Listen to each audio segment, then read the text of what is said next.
Je parle de violence économique parce que lorsque vous allez devant monsieur le maire et il le fait le préalable de... vous dites que vous êtes le chef de famille, vous êtes content. Vous êtes content, vous êtes le chef de famille, vous devez choisir le domicile conjugal, oui. Vous êtes content. Donc il vous liste les obligations, les droits et obligations du couple oui. Qui sont contenus dans les articles 212 et suivants du Code civil, vous êtes content. Lorsque vous allez devant monsieur le maire, il vous les liste. Il y a au rang de ces obligations le devoir d'assistance mutuelle, secours et assistance mutuelle. Maintenant, si vous êtes plus pourvu que votre mari, vous devez être autant apporteuse dans le ménage. Lorsque vous n'apportez pas pour la bonne marche du couple, alors que vous êtes nanti, vous faites subir à l'autre des violences économiques. D'accord. Mais revenons encore dans la réalité de notre contexte.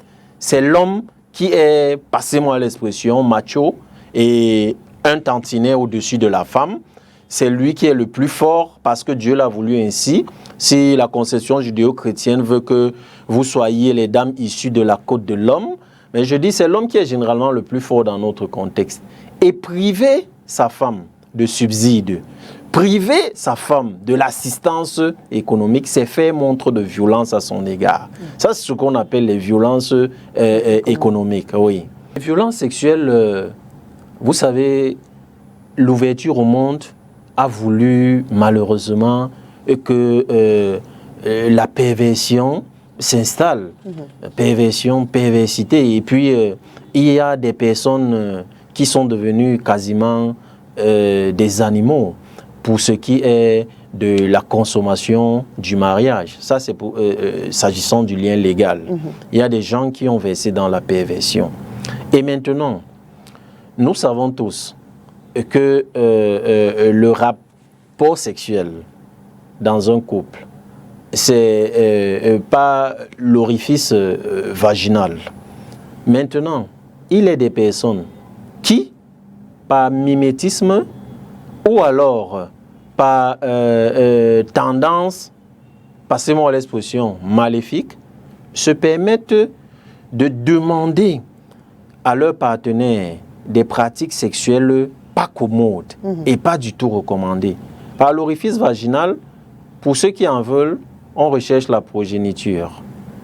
Par l'orifice vaginal, on trouve son plaisir. Mais il y en a qui passent outre et qui veulent s'adonner à d'autres pratiques, lesquelles, à mon sens, sont malsaines. Par exemple, la sodomie.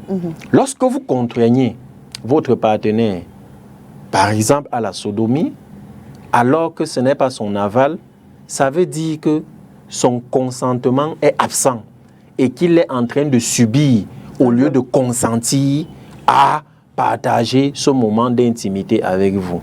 Voilà ce que l'un des éléments de ce que je peux appeler violence sexuelle.